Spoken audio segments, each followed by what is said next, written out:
貓狗 BB 1歲前係建立健康基礎好關鍵嘅一年，佢哋喺成長過程中越強壯，大個咗就越冇咁容易病㗎啦。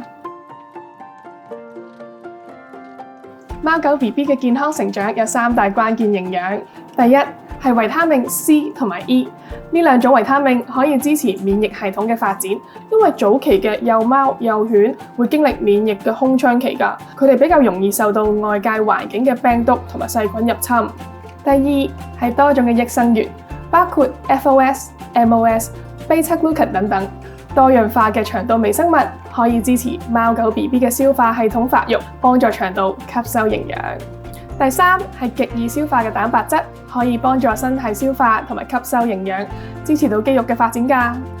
貓狗 BB 每個階段所需嘅營養都唔同，所以主人應該揀值得信賴嘅品牌，由 Day One 開始提供精準嘅營養去支持佢哋嘅成長，打好啲個底，日後嘅病痛都會少啲㗎。